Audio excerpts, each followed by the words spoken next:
ગીતા શરણે જાવું છે, મારે ગીત ગોવિંદનું ગાવું છે. મારે ગીતા શરણે જાવું છે, મારે ગીત ગોવિંદનું ગાવું છે. મારે ઈશ સમર્પિત તાવું છે, મારે ઈશ સમર્પિત થાવું છે. મારે પ્રભુ કાર્ય કરી જાવું છે. મારે પ્રભુ કાર્ય કરી જાવું છે. જે આનંદ ગીતા ગાવામાં ક્યાં મળશે મારા તારામાં. જે આનંદ ગીતા ગાવામાં ક્યાં મળશે મારા તારામાં. મારે જ્ઞાન ગંગામાં નાવું છે, મારે જ્ઞાન ગંગામાં નાવું છે. મારે ગીતામય બની જાવું છે. મારે ગીતામય બની જાવું છે.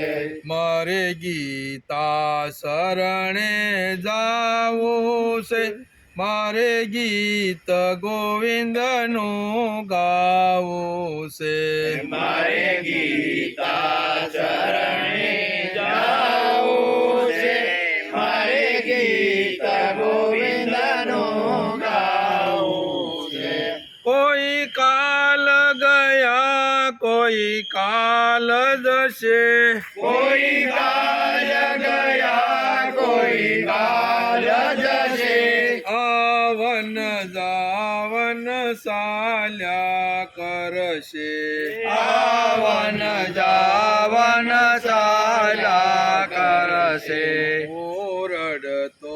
રડતો આવેલો મારે હસતા હસતા જાવું છે. હું રડતો રડતો આવેલો મારે હસતા હસતા જાવું છે. મારે ગીતા શરણે જાવું છે, મારે ગીત ગોવિંદનું ગાવું છે. મારે ગીતા શરણે જાવું છે, મારે ગીત ગોવિંદનું ગાવું છે. માયા મમતા લલસાવે, દામાયા મમતા લલસાવે. ના ભોગ જગતના ભરમાવે, ના ભોગ જગતના ભરમાવે. મારે અર્જુન અડીખમ થાવું છે, યોગેશ્વરને ગમી જાવું છે. મારે અર્જુન અડીખમ થાવું છે, યોગેશ્વરને ગમી જાવું છે. મારે ગીતા શરણે જાવું છે, મારે ગીત ગોવિંદનું ગાવું છે. મારે ગીતા શરણે જાવું છે, મારે ગીત ગોવિંદનું ગાવું છે.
મેવા પરે યજ્ઞ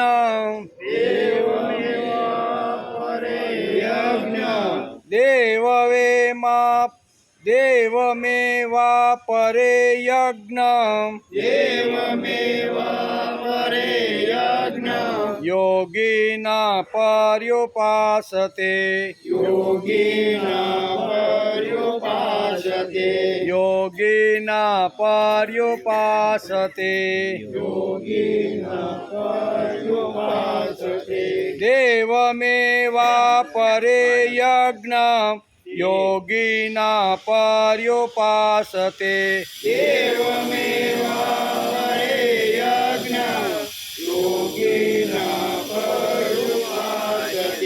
બ્રહ્માજ્ઞ પરે યજ્ઞ બ્રહ્માજ્ઞ પરે યજ્ઞ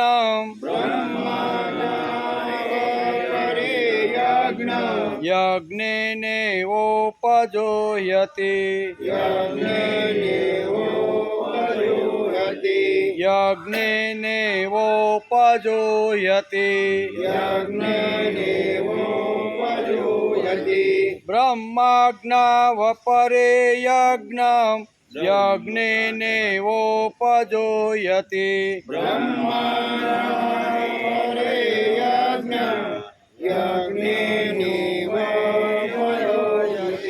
દેવમેવા પરે યજ્ઞ યોગિના પર્યુપાસતે બ્રહ્માજ્ઞ પરે યજ્ઞ યજ્ઞેને ઉપજોયતે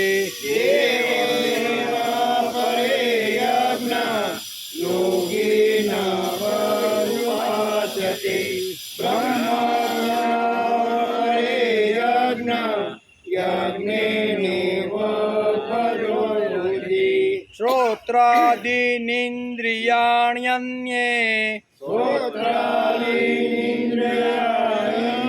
શ્રોત્રાદીનિન્દ્રિયાણ્યન્યે સંયમાગ્નિષુ જોયતે સંયમાગ્નિષુ જોયતે શ્રોત્રાદીનિન્દ્રિયાણ્યન્યે સંયમાગ્નિષુ જોયતે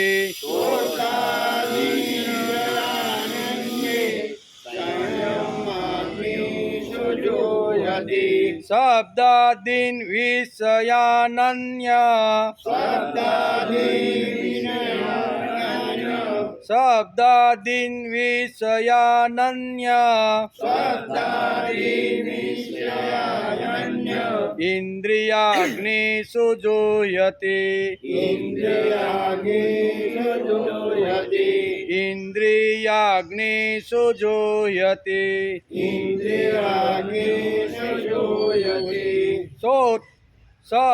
શબ્દાદીન વિષયાનન્ય ઇન્દ્રિયાગ્નિષુ જોયતે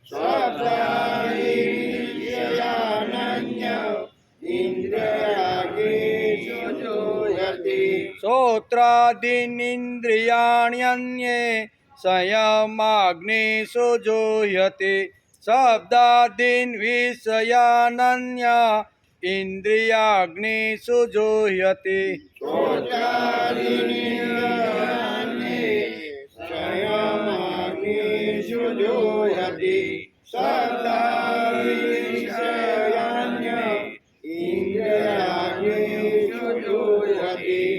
પચીસ હારે બે દેવમેવા પરે યજ્ઞ યોગિના પર્યુપાસતે બ્રહ્માજ્ઞાવ પરે યજ્ઞ યજ્ઞેન પૂજયતિ શ્રોત્રાદીનિન્દ્રિયાણ્યન્યે સંયમાગ્નિષુ જુહ્યતિ શબ્દાદીન વિષયાનન્ય ઇન્દ્રિયાગ્નિષુ જુહ્યતિ ઇન્દ્રિયાગ્નિષુ જુહ્યતિ હરિ ઓમ દેવચ્યુતં દેવં સંસદારો રમાદનં દેવકી પરમાનંદં કૃષ્ણં વંદે જગદ્ગુરુ ગુરુર્બ્રહ્મા ગુરુર્વિષ્ણુ ગુરુદેવો મહેશ્વર ગુરુ સાક્ષાત પરબ્રહ્મ તસ્મૈ શ્રી ગુરુવે નમઃ નારાયણં નમસ્કૃત્યં નરં ચૈવ નરોત્તમં દેવી સરસ્વતી વ્યાસં તતો જયમુદીરયે તતો જયમુદીરયે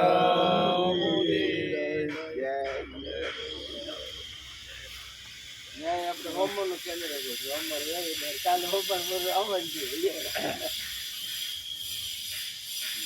દેવમેવા પરે યજ્ઞ યોગિના પર્યુપાસતે બ્રહ્માજ્ઞાવ પરે યજ્ઞ યજ્ઞેનેવોપજુહ્યતિ અપરે યોગિન દેવમ યજ્ઞમ એનો અર્થ થાય બીજા યોગીજનો દેવ એટલે કે ભગવત દર્પણ રૂપ યજ્ઞનું એવમ પર્યુપાસતે એનું જ અનુષ્ઠાન કરે છે એનું જ અનુષ્ઠાન કરે છે પછી આગળ કહે છે અપરે બ્રહ્માગ્નો યજ્ઞેન એવ યજ્ઞમ એટલે કે ઉપજુહ્યતિ તેનું જ અનુષ્ઠાન કરે છે અને અન્ય યોગીજનો બ્રહ્મરૂપ અગ્નિમાં વિચારરૂપી યજ્ઞ દ્વારા જ જીવાત્મા રૂપી યજ્ઞનો હોમ કરે છે. આખો અર્થ એવો થાય બીજા યોગીજનો દેવ એટલે ભગવત રૂપી યજ્ઞનું અનુષ્ઠાન કરે છે અને અન્ય યોગીજનો બ્રહ્મરૂપ અગ્નિમાં વિચારરૂપી યજ્ઞ દ્વારા જ જીવાત્મા રૂપી યજ્ઞની હોમ કરે છે. આટલી વાતો આજે આપણે સમજવાની છે. આજે શ્રીમદ ભગવદ્ ગીતા ચિંતન શરૂ થયું એનો 232મો દિવસ.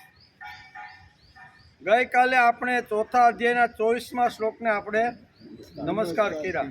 એમાં બ્રહ્મ કર્મની વાત ભગવાને અર્જુનને સમજાવી. બરાબર, બ્રહ્માર્પણમ, બરાબર, બ્રહ્માર્પણથી એટલે કે બધી જ જે ક્રિયાઓ છે ને એ બ્રહ્મને અર્પણ કરીએ અને પછી જો ભોગવીએ તો દરેક ક્રિયા યજ્ઞ બની જાય છે. આવો વિચાર આપણે એ શ્લોકની અંદર આપણે ગઈકાલે સમજવાનો પ્રયત્ન કર્યો. અર્પણ ક્રિયા બ્રહ્મ છે, હોમવાનો પદાર્થ બ્રહ્મ છે, બ્રહ્મરૂપ અગ્નિમાં બ્રહ્મરૂપ હોતા એ હોમેલું એ પણ બ્રહ્મ છે. આમ કર્મને લગતી બધી બાબતોમાં જે બ્રહ્મ ભાવે સ્થિર રહે છે તેને તે જ બ્રહ્મને પામી જાય છે. બ્રહ્મને પામવા હોય તો આટલી 4 વાતો જીવનમાં હોવી જોઈએ એમ ભગવાન અર્જુનને સમજાવે છે. બરાબર, 4 વાતો ગઈકાલે આપણે સમજવાનો પ્રયત્ન કર્યો. ભગવાને ગીતા ક્યાં ગાય તો કે કુરુક્ષેત્રના મેદાનમાં. એ તો પાક્કું જ. ભગવાને ગીતા ક્યાં ગાય તો કે કુરુક્ષેત્રના મેદાનમાં ગીતા ગવાણી. ગીતા કયા ગાવામાં આવી તો કે કુરુક્ષેત્ર ઉપર ગીતા ગાવામાં આવી છે.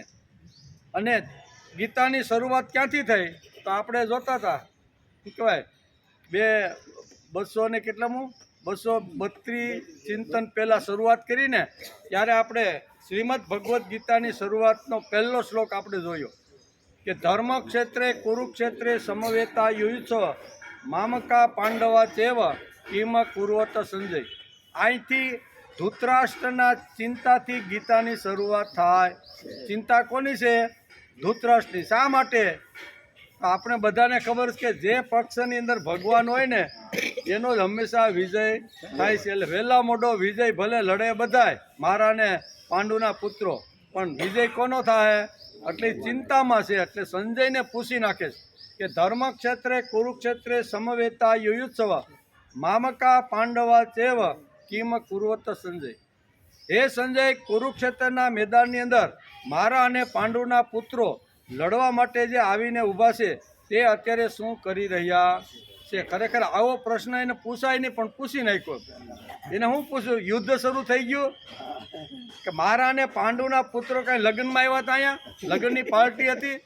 લગ્નની પાર્ટીમાં આવ્યા નહોતા. કોઈના આવી રીતના સંબંધ ચૂંદડીમાં કે કોઈના લાડવા લઈને આવેલા આ મેદાનમાં નહોતા હતા.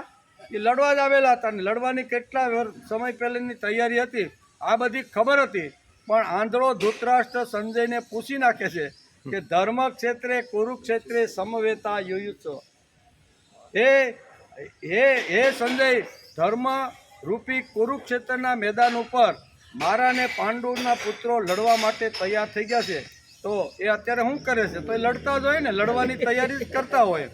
એ કાંઈ જમવાની પાર્ટીમાં કાંઈ ગયા નથી. પણ પૂછું કેવું, એની ચિંતા એને આ છે. અને એની શરૂઆત આપણે 232 દિવસ પહેલાં શરૂઆત કરી. પૃથ્વીને નક્ષત્રી બનાવી.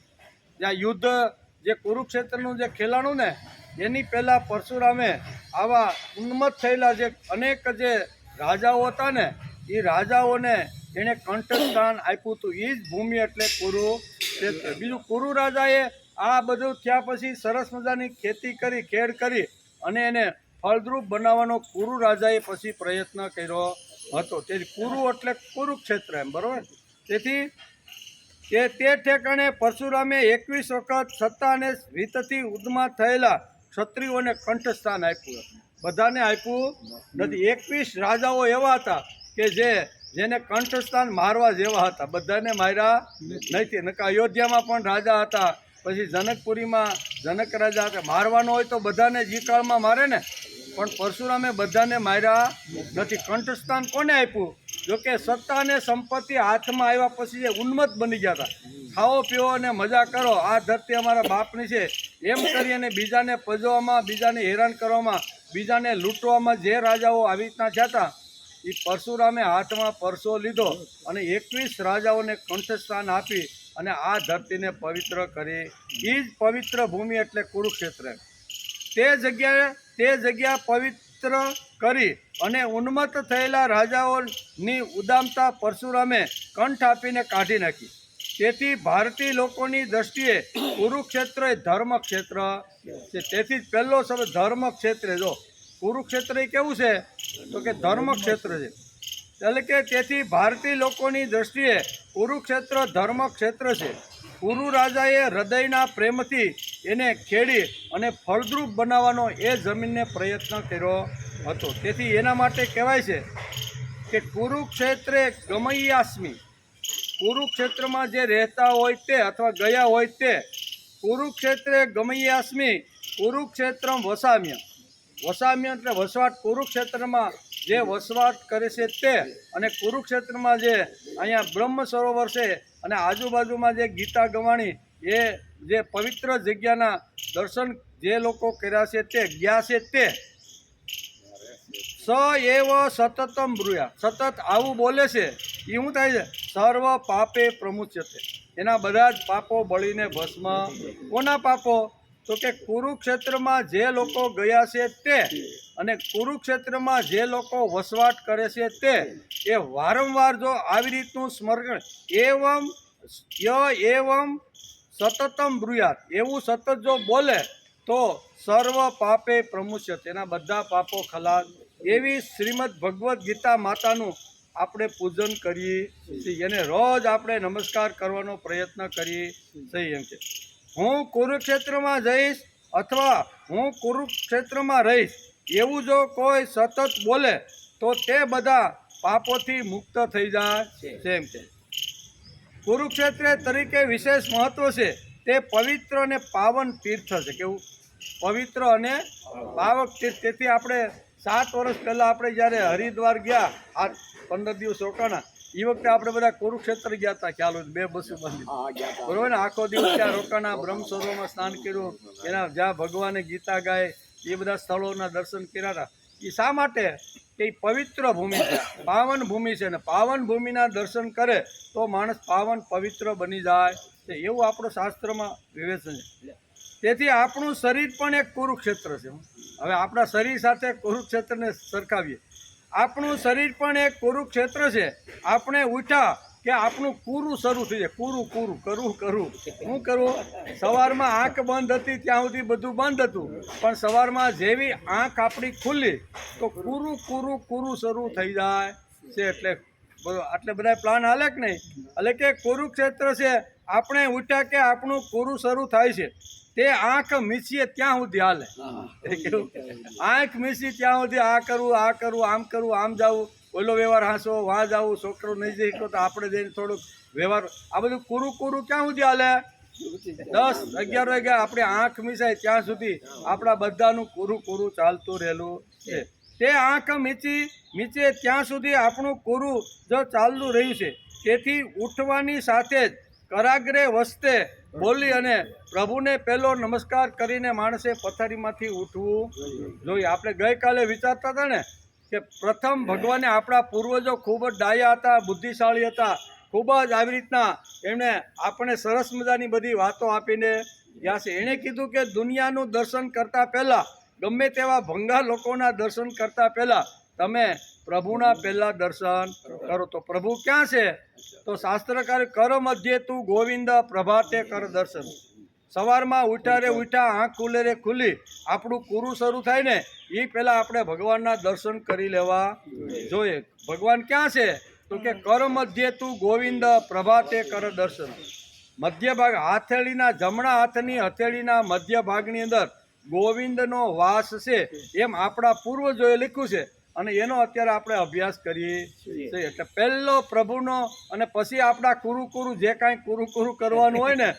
એ પછી આપણે શરૂ કરીએ તો કાંઈ વાંધો એકવાર ભગવાનને નમસ્કાર કર્યા ભગવાનના દર્શન થઈ ગયા આંખની કીકીની અંદર ભગવાનને બેસાડી દીધા અને પછી ગમે તે કર્મ કરો તો અહીં શાસ્ત્રકારો કહે છે એ કર્મ બ્રહ્મરૂપ બની જાય છે એનો ગઈકાલે આપણે વિચાર કરતા દરેક કર્મ દંત ધાવનથી શરૂઆત કરી અને રાતના આપણે સુઈ ત્યાં સુધીના આપણા જે લૌકિક અથવા વ્યાવહારિક જે કર્મો હોય છે ને એ કર્મો ભગવાનને ધ્યાનમાં રાખીને જો કરવામાં આવે તો બધા જ કર્મો યજ્ઞરૂપ બની જાય કોણ કહે છે શ્રીમદ ભગવદ્ ગીતા બ્રહ્માર્પણમ બ્રહ્મ હવિ બ્રહ્માગ્નો બ્રહ્મણા ઉત્તમ આમ કરીને ભગવાને સુંદર મજાના 24મા શ્લોકની અંદર આ બધી વાતો કરી એને આપણે ગઈકાલે આપણી બુદ્ધિ અનુસાર સમજવાનો પ્રયત્ન કર્યો જે મોઢે જમું છું અથવા જે મોઢે હું આવી રીતનો બોલું છું ને એ મોઢેથી ભગવાન બોલવાના છે તેથી મારે મોઢાને શુદ્ધ સ્વચ્છ અને પવિત્ર રાખવું એમ કરીને દાંતણ બ્રશ અથવા દંતમંજન કરીને તો દાંતણ કરવું પણ આપણું યજ્ઞ બની જાય પ્રભુરૂપ બની જાય કે મારો ભગવાન 24 કલાક અહીંથી બોલવાનો છે જે કાંઈ દિવસમાં 2-3 વાર જમવાનો છે ને એ ભગવાન મારા મોઢેથી જ જમવાનો છે તો એ મોઢું ચોખ્ખું હોવું જોઈએ કે નહીં તેથી તો આપણે ઘણીવાર કહીએ ને કે ભાઈ તમારે ઘરે મહેમાન આવે ત્યારે તમે આસન નાખીને શા માટે બેહાડો એમને બેહાડો ને આ તો સરસ મજાની લાદી છે પોતું મારેલું સ્વચ્છ છે તો પછી આ આસન નાખવાની જરૂર હું ઘણીવાર આપણને એવો પ્રશ્ન ચોખ્ખું હોય ત્યાં કાંઈ આસનની જરૂર નહીં ક્યાંય ગંદુ હોય તો વળી એની ઉપર આસન નાખીને બેહી તો કપડાં આપણા બગડે નહીં પણ અહીંયા શા માટે બધું સ્વચ્છ છે, ચોખ્ખું છે, છતાંય આસન ઉપર આપણે બેસીને જમવાનો પ્રયત્ન કરીએ છીએ. શા માટે? આસન એટલે ભગવાનને બિરાજમાન કરવાના. શું છે? મારી અંદર જે ભગવાન છે ને, હું જમતો નથી, મારા ભગવાનને હું જમાડી રહ્યો છું ને, એવી ભાવના છે. તેથી ભગવાનને જમાડવા હોય તો ભગવાનને આસન આપવું પડે કે નહીં? આપવું જ પડે. એટલે આપણે આટલા આસન ઉપર બેસી, કપડાં ન બગડે એટલા માટે નહીં. ઘણા કે ને, આ એક ભાઈને પૂછ્યું કે કપડાં ન બગડે ને એટલે આપણે આસન રાખીએ છીએ. પણ આ અહીં બેઠા નહીં, બધા બહુ જાગૃત છે. જાગૃત એટલા માટે છે કારણ કે પરમ દિવસે 2 દિવસ પહેલાં આપણે વાત કરી હતી કે 23 થી 30 શ્લોક સુધી ભગવાને આ યજ્ઞ પ્રકરણ શરૂ કર્યું છે. બરાબર? એટલે મેં જે ગણતરી કરી ને, મારી ગણતરીમાં 7 શ્લોક આવ્યા. પણ કાલે દરવાજા બહાર નીકળતા એક ભાઈ મારું કાંડું પટ્યું. મને કે કેટલું ભણ્યા? મેં કીધું ભણ્યો છો તો ઘણું. એમ એ કે તમને ગણતા નથી આવડતું? ને કેમ? એ કે 23 થી 30 ગણો જી, તમે 7 બોલ્યા હતા, હકીકતે થાય તો 8. કે મેં કીધું વાહ, તમે બહુ જાગૃત છો. શું કે 23 થી 30 ગણો તમે તો કેટલા થાય? અને એ કે તમે તો વ્યાસપીઠ ઉપર બેસીને 7 શ્લોકની વાત કરતા રહી ગયા કે 7 શ્લોક એટલે યજ્ઞાષ્ટકમ છે. મેં કીધું વાત ભાઈ, ઘેરે જઈને પાછું મેં ગણ્યું ને આ તો 8 જ છે. મેં કીધું હા વાત, એટલે જાગૃત છે. સાંભળવાળા કાંઈ એમને આવીને બેસી ગયા છે ને ઝોલા ખાય છે એવું નથી. એમ જાગૃત છે. કાંઈ જ આપણે આડાવડા થોડા થયા હોય ને તો સીધો કાન પકડીને કે આ નહીં, આમ હતું છે. બરાબર ને? એવું ઘણીવાર આપણે બને છે. આવી તો 2-3 ઘટનાઓ આપણી અહીં બની ગઈ છે. એટલે કહેવાનો અર્થ કે આપણે અહીંયા અભ્યાસ કરવા માટે બેઠા છે ને, અભ્યાસ કરતા હોય ત્યાં આપણે મનને જાગૃત રાખવાનો પ્રયત્ન કરવો. મન જો જાગૃત હોય તો વિચારો બરોબર આપણા જીવનમાં સ્થિર થાય. મન આડાવડું ગમે ત્યાં ફરતું હોય તો એ વિચાર આપણા જીવનમાં કે મનની અંદર સ્થિર થતો નથી. તેથી ભગવાન આગલા શ્લોકમાં એટલે 8 થયા ને, એટલે પછી એમ થયું કે જેમ યમુનાષ્ટકમ એમાં પણ 8 શ્લોક છે, બરાબર, ગંગાષ્ટકમ એમાં પણ 8 શ્લોક છે, એમ શ્રીમદ ભગવદ્ ગીતાના 23 થી 30 શ્લોક ચોથા અધ્યાયના છે ને, એ યજ્ઞાષ્ટકમ કહેવાય. શું કહેવાય? એમાં યજ્ઞની જ બધી વાતો, એમાં યજ્ઞને લગતી ભગવાને બધી વાતો અર્જુનને સમજાવી છે. જેમ આપણે યમુનાષ્ટકનું જેમ પારાયણ કરી છે ને, એમ 23 થી 30 શ્લોક સુધી 8 શ્લોકમાં અહીંયા શું કહેવાય યજ્ઞાષ્ટકમનું અહીંયા વર્ણન ભગવાને કર્યું. એમાં યજ્ઞની વાત છે, ઉત્તરોત્તર યજ્ઞની જે વાતો છે ને એ ભગવાને અહીંયા સમજાવવાનો પ્રયત્ન કર્યો છે. એમ સમજતા 23મા શ્લોકથી શરૂઆત કરેલી યજ્ઞાષ્ટકની આપણે અત્યારે 25મા શ્લોક સુધી પહોંચ્યા છીએ. એમાં પણ ભગવાન શું કહે છે? દેવમેવા પરે યજ્ઞ યોગીના પર્યુપાસતે બ્રહ્માજ્ઞાવ પરે યજ્ઞમ યજ્ઞેનેવોપજુહ્યતિ.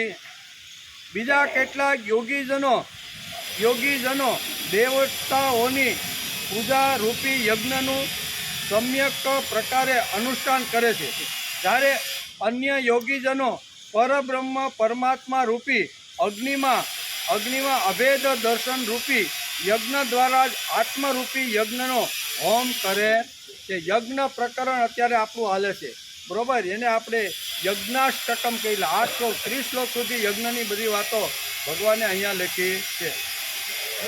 પરબ્રહ્મ પરમાત્મામાં જ્ઞાન દ્વારા એકાત્મ ભાવે સ્થિત થવું, એને જ બ્રહ્મભૂત અગ્નિમાં યજ્ઞ દ્વારા યજ્ઞનો હોમ કરવો એમ કહેવાય છે. 23 થી 30 શ્લોક સુધી જે યજ્ઞોનું વર્ણન કરવામાં આવ્યું છે તે બધા જ 8 શ્લોક યજ્ઞાષ્ટક તરીકે આપણે એને સમજવાનો પ્રયત્ન કરવો.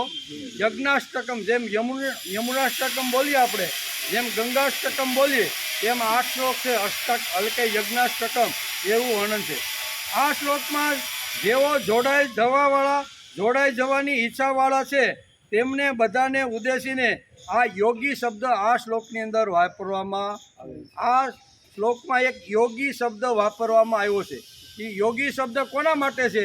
જે ભગવાનની સાથે જોડાવાનો પ્રયત્ન કરશે તે, અને ભગવાનની સાથે જે જોડાઈ ગયેલા જે લોકો છે તે, એના માટે ભગવાને અહીંયા 25મા શ્લોકમાં ચોથા અધ્યાયના 25મા શ્લોકમાં યોગી શબ્દ વાપર્યો છે. યોગીમાંથી યોગ આવ્યો. યોગ એટલે જોડાઈ જવું.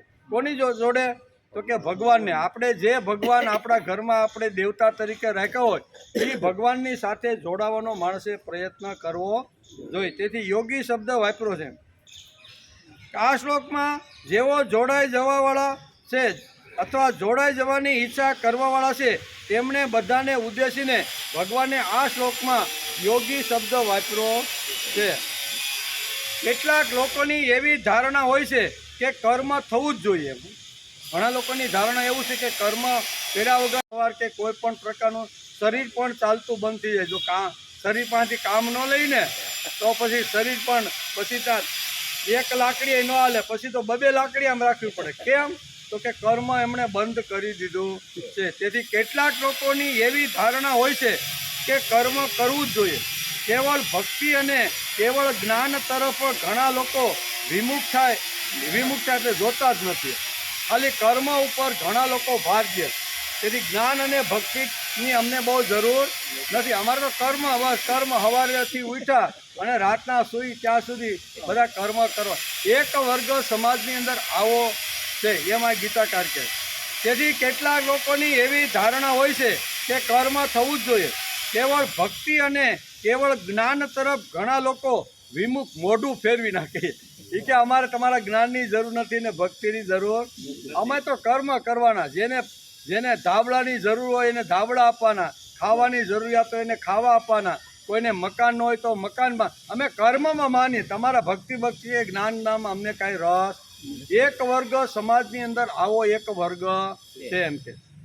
પૂજ્ય દાદા પાંડુરંગ શાસ્ત્રી પોતાના પ્રવચનમાં કહે છે કે આજનો ભણેલો વર્ગ કર્મઠ એટલે કે કર્મકાંડી થઈ ગયો છે. ખાલી બ્રાહ્મણો જ કર્મકાંડી છે. આપણે શું સમજીને બેઠા છીએ કે કર્મકાંડ કરાવે, લગ્ન કરાવે, શ્રાદ્ધ વિધિ કરાવે, આવી રીતના કોઈ શુભ અશુભ પ્રસંગમાં બ્રાહ્મણ આવે એટલે આપણે એમ કે આ કર્મકાંડી બ્રાહ્મણ છે. શાસ્ત્રકારો એમ કહે છે ખાલી બ્રાહ્મણો જ કર્મકાંડી છે એવું નથી. એમ સમાજની અંદર જે ભણેલો ઉત્કૃષ્ટ જેણે જ્ઞાન પ્રાપ્ત કર્યું છે, જે ડૉક્ટર છે, મોટા બેરિસ્ટર છે, મોટા વકીલો છે, મોટા બુદ્ધિની ટોચ ઉપર જાય, અહીંનું પણ જ્ઞાન લીધું અને વિદેશમાં ડિગ્રીઓ બધી લઈ આવ્યા ને, એ બધી ડિગ્રી લાવેલા લોકો પણ કર્મઠ અને આવી રીતના કર્મકાંડી છે. ત્યારે દાદાને પૂછ્યું, દાદા તમે આવું કેમ બોલો છો? કર્મકાંડ તો બ્રાહ્મણો કરાવતા હોય છે. એ કે એ તો કરાવે, એ વાત તો સત્ય છે, પણ આ ભણેલા ગણેલા છે ને એ પણ બધા કર્મઠ અને કર્મકાંડી થઈ ગયા છે. ત્યારે દાદા એને બહુ સરસ રીતે સમજાવવાનો પ્રયત્ન કર્યો. કર્મઠ અથવા કર્મકાંડી શબ્દ જ્યારે પાંડુરંગ શાસ્ત્રી ઉચ્ચારે છે ત્યારે આપણી આંખની સામે મોટી ચોટલીવાળો, કપાળે લાંબુ તિલક કરેલો, હાથની અંદર ખડિયો અને ધાર્મિક એટલે શુભ અને અશુભ કામની અંદર જે આવેલો જે બ્રાહ્મણ છે ને એ જ આપણે યાદ અથવા આપણી સામે કર્મકાંડની વાત આવે ત્યારે આવા લોકો આવે છે. હકીકતે આ તો હશે જ એમ, પણ દાદા પાંડુરંગ શાસ્ત્રી કહે છે કે આજનો જે ભણેલો જે વર્ગ છે ને, જે ટોચ ઉપર અહીંનું પણ જ્ઞાન લીધું અને ઘટ્યું તો વિદેશમાં જઈને 2-5 ડિગ્રી લે, આવા જે વકીલો છે, બેરિસ્ટરો છે, મોટા ડૉક્ટરો છે ને એ બધા જ કર્મકાંડી છે. આવું જ્યારે દાદાએ કીધું ત્યારે ઓલો ભાઈ તો અવાક થઈ ગયો કે દાદા આવું કેમ બોલો છો? તો કે બેસ હું તને સમજાવું કે આ બધા કર્મકાંડી, આ મોટા બેરિસ્ટરો વકીલો કર્મકાંડી શા માટે છે. તેથી કર્મઠ અથવા કર્મકાંડી શબ્દ જ્યારે પાંડુરંગ શાસ્ત્રી ઉચ્ચારે છે ત્યારે આપણી આંખની સામે મોટી ચોટલીવાળો, કપાળે મોટું ચંદન લગાડેલો બ્રાહ્મણ દેખાય છે. એટલા માટે દાદા કે હું કહી રાખું છું કે આજનો ઉત્કૃષ્ટ વકીલ, ઉત્કૃષ્ટ બેરિસ્ટર, ફર્સ્ટ ક્લાસ જજ અને ફર્સ્ટ ક્લાસ એન્જિનિયર અને ડૉક્ટરો જે છે ને એ બધા જ કર્મઠ અને કર્મકાંડી, બધા જ કર્મકાંડી છે. એની પાસે જઈને બેસો, એના વિચારો સાંભળો ને તો દાદા કે એ બધા કેવા છે? કર્મકાંડી છે. ખાલી બ્રાહ્મણ હાથમાં આવી રીતનું શું કહેવાય તરભાણિયું કે જે કાંઈ લઈને પૂજન વિધિ કરાવે છે અથવા એ એટલા પૂરતો કર્મકાંડી. આ બધા જે ડબલ 4-5 પ્રકારની ડિગ્રીઓ ખંભામાં અથવા આમ બોર્ડમાં રાખીને જે લટકાવીને જે આવે છે ને એ બધા કેવા છે? કર્મકાંડી. શા માટે? તો એ સમજી લેવું જોઈએ. આને કર્મકાંડી એવો શબ્દ આ લોકો માટે શા માટે વાપર્યો એમ કે આ બધા અપ ટુ ડેટ માણસો છે. કેવા અપ ટુ ડેટ માણસો, દેશ પ્રદેશની ડિગ્રી લઈને આવેલા બધા જે લોકો છે ને એ બધા કર્મકાંડી છે. તેમને આપણે કહીએ કે તમે તમે ચિત્ત એકાગ્ર કરીને પ્રભુની ભક્તિ કરો. તમે ભગવાનમાં ધ્યાન દોરી અને ચિત્ત શુદ્ધ કરવાનો પ્રયત્ન. પવિત્ર જો બનવાનું હોય તો ભગવાનની અંદર મનને એકાગ્ર કરો, ચિંતન કરો, ધ્યાન ધરો અને પછી તમે તમારું જીવન આવું થાય. ત્યારે ફટ નારાયણ બોલી નાખ્યા આ બધા ભણેલા. શું કે ભાઈ અમને એમાં કાંઈ રસ નથી. તમે કહેતા હોય તો અમારી પાસે ખિસ્સું ભરેલું છે, વિદ્યા છે, બધું જ છે. કહેતા હોય તો એકાદા ગામડામાં ટ્રક લઈને ધાબળાનો જાય અને આદિવાસીમાં બધાને આપી આવી. કોઈની પાસે ખાવાનું ન હોય એ અમને કહો એમ. પણ તમે એમ કહો છો કે ચિત્ત એકાગ્ર કરીને ધ્યાન ધરીને ભક્તિ કરો ને, તો આ અમને ભાઈ ફાવતું. તો એને શું કહેવાય? એને કર્મકાંડી કહેવાય, કર્મઠ કહેવાય, કે જેને ભક્તિની જરૂરિયાત જ લાગતી નથી. ભક્તિ એટલે ભગવાનની અંદર મન ચોંટાડવાનો માણસે પ્રયત્ન કરવો. 5-10 મિનિટ, 15 મિનિટ, અડધો કલાક, જેની જેવી તાકાત, જગત આખાને ભૂલીને ભગવાનની અંદર મનને લીન કરવાનો પ્રયત્ન કરવો જોઈએ. આ જો કરતા હોય તો એ ભક્ત, અને ન કરતા હોય અને ખાલી કર્મ જગતની અંદર કર્મ કયો ભાઈ? રૂપિયા કેટલા જોઈ છે? તમારે ગીતાનો હોલ બંધાવો છે, તમને અગવડ પડે છે વડલાઈટે, કહેતા હોય તો 25 લાખ રૂપિયા આપીને હોલ બનાવો, ત્યાં ગીતા તમે એ કરવા માટે તૈયાર છે. પણ એને આપણે કહીએ ભાઈ ગીતા સાંભળવા માટે આવ, અથવા રોજ ગીતાના 2 શ્લોક તું વાંચીને મનન ચિંતન કર, રોજ નાહી ધોઈને પ્રભુની પાસે બેસ, આખા જગતને ભૂલીને પ્રભુને, તો કે એ અમને ફાવે. આને શું કહેવાય? આને કર્મકાંડી લોકો. આ કર્મઠ લોકો ભલે ભણેલા બધું હશે પણ એને કર્મમાં જ રસ છે. એને કોઈને ઝૂંપડા બાંધવાના હોય, ધાબળા દેવાના હોય, કાંઈ નવું ખાવા પીવાનું દેવાનું હોય, ધરતી કમતી હોય તો ત્યાં વળી કાંઈક નાના મકાન બાંધ, આવું બધું પૂર આવ્યું હોય તો વળી પૈસા વાળીને અડધી ચડ્ડી પહેરીને પૂગી જાય કે નહીં બધા? એને એમાં વધારે રસ હોય છે. પણ એને એમ કહો જેમ ચડ્ડી પહેરીને તું આ પૂર આવ્યા પછી આ કતાર ગામની અંદર 2 માળ ડૂબી ગયા છે ને કામ કરી, એમાં અમને કાંઈ વાંધો નથી. પણ એની સાથે સાથે તારે ચિત્ત ભગવાનને અર્પણ કરીને 5-15 મિનિટમાં તારે ભક્તિ, એ ભક્તિમાં આપણે કાંઈ રસ. કર્મકાંડી નીચે એમ થાય કે આ કર્મકાંડી દાદા પાંડુરંગ શાસ્ત્રી જેવા આ લોકોને એન્જિનિયર છે, ડૉક્ટર છે, મોટા બેરિસ્ટર છે, મોટા જજ છે, આવા લોકોને કર્મકાંડી શા માટે કીધા? તો કે એને ભક્તિમાં બિલકુલ રસ નથી, જ્ઞાનમાં બિલકુલ રસ નથી. કર્મ કયો હોય ને, રૂપિયા કાઢવાના હોય ગમે તો એમાં એ આવી રીતનો થઈ ગયેલો છે. તેથી તે કર્મઠ લોકોને, કર્મકાંડી લોકોને કહે કે ગરીબોને મદદ કરવી જોઈએ, રાહત આપવી જોઈએ, જંગલમાં જઈને ધાબળા વગેરે આપવા જોઈએ, માનવીયની સેવા કરવી જોઈએ. તો તે ફટનારનો ઉઠી અને માનવીયની સેવા કરવા માટે તૈયાર થઈ જાય. એ પોતે ન જાય તો 5 લાખ આપી દે કે ભાઈ તમે ત્યાં જઈને મારા વતી તમે આ માનવીયની સેવા. પણ એને કહો ભાઈ તારા ઘરમાં જે ભગવાનને બેહાડ્યો છે ને, એ કાંઈ શું કહેવાય, એ કાંઈ ખાલી પૂતળું નથી. એ ખાલી પૂતળાને તે બેહાડ્યું નથી, એ વિશ્વંભર છે. વિશ્વંભરની પાસે બેસવાનો પડે તો કે એ આપણે ફાવે નહીં. આ તમારી ઘરવાળી ભક્તિવાળી હતી ને એટલે ઓલા મૂર્તિ લઈ આવીને રાખી દીધા, આપણે એમાં કાંઈ રસ નથી એમ કહેવાય. આ કર્મકાંડી લોકો કહેવાય. તેથી આ કર્મઠ અને કર્મકાંડી છે. આ ભણેલા જે ડિગ્રીધારી જે લોકો કર્મ જ અતિ મહત્વનું છે એમ તેઓ સમજે છે.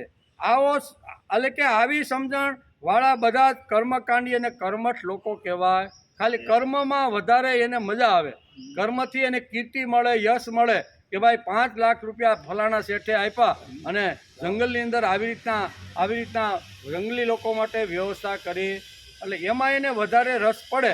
પણ મારે જ્યાં જવાનું છે ભક્તિ કરીને, મારે મન અને બુદ્ધિને જે પવિત્ર કરવાના છે ને, એમાં એનું ધ્યાન અથવા મન એમાં તોડતું નથી. તેથી એ બધા કર્મકાંડી છે. એમ કે આ અર્થમાં શાસ્ત્રી, એટલે કે આ અર્થમાં શાસ્ત્રકારોએ કર્મકાંડી શબ્દ વાપર્યો છે.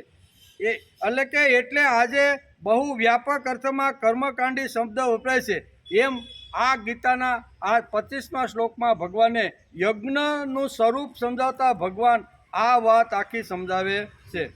કર્મકાંડમાં રત એટલે કર્મકાંડી, આ અર્થ તો છે જ, પણ કર્મકાંડીઓ કર્મકાંડમાં ભક્તિ લઈ જાય.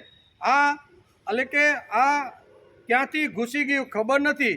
યજ્ઞો વે વિષ્ણુ, એક શાસ્ત્રમાં શબ્દ છે, યજ્ઞો વે વિષ્ણુ એમ કહીને દેવની પ્રસ્થાપના કરી નાખે અને વાસ્તવમાં તેમને માટે દેવતાઓ હોઈ શકે, દેવ નહીં એમ. 23 થી 30 શ્લોક એટલે યજ્ઞાષ્ટકમ. 23 થી 30 શ્લોક ભગવાને યજ્ઞાષ્ટકમ અર્જુનને સમજાવ્યું છે. ભગવાને યજ્ઞ માટે આ 8 શ્લોક કીધા છે અને 8 શ્લોક એટલે જ આપણું યજ્ઞાષ્ટકમ. જેમ યમુનાષ્ટકમ અને ગંગાષ્ટકમની આપણે સ્તુતિ કરી છે, એમ શ્રીમદ ભગવદ્ ગીતાના 4થા અધ્યાયમાં 23મા શ્લોકથી શરૂઆત કરીને 30મા શ્લોક સુધી અહીંયા યજ્ઞાષ્ટકમ છે. જેમ આ ગંગાષ્ટકમ છે, જેમ યમુનાષ્ટકમ છે, તેમ આ યજ્ઞાષ્ટક છે. જુદા જુદા લોકો જુદા જુદા યજ્ઞો કરે છે અને તેમને પ્રત્યેકને ભગવાન એટલી જ માન્યતા આપે છે. યજ્ઞ ઘણા પ્રકારના છે એવું ભગવાને ગીતામાં કીધું. આ શ્લોકની અંદર 2 પ્રકારના યજ્ઞોની વાત કરે છે, આગળ બધી કરવાના છે, પણ આ શ્લોકમાં ભગવાન 2 પ્રકારના યજ્ઞો દરેક મનુષ્ય કરે છે અને એ દરેક યજ્ઞનું ખૂબ જ મહત્ત્વ છે. તેથી જ અહીંયા 25મા શ્લોકની અંદર ભગવાને આ 2 મહત્ત્વના યજ્ઞોની વાતો કરી છે. સાધનામાં અનેકતા એ તો આપણા શાસ્ત્રોની મોટામાં મોટી વાત છે. સાધના માણસ કોઈ પણ ઘરમાં 2, 5, 10 લોકો રહેતા હોય તો બધા સાધના કરતા હોય. કોઈ રામને માને, કોઈ કૃષ્ણને માને, કોઈ સ્વામિનારાયણ ભગવાનને માને, કોઈ ઓલી ગણપતિને માને. આવું થાય કે નહીં? આપણે કહીએ એક જ ઘરમાં બધા રહેશે, એક જ ગોવાનું પાણી પીવે છે, એક જ ઘંટીનું અનાજ ખાય છે, એક જ કુકરમાં નાખેલું શાક બધાને એક સરખું પીરસવામાં આવે છે, પણ બધાએ અલગ અલગ દેવતાને કેમ માને? એક ઓલી હનુમાનને પકડીને બેઠો હોય, કોઈ ગણપતિને પકડીને બેઠો હોય, કોઈ રામને, શિવને. આવું થાય કે ન થાય?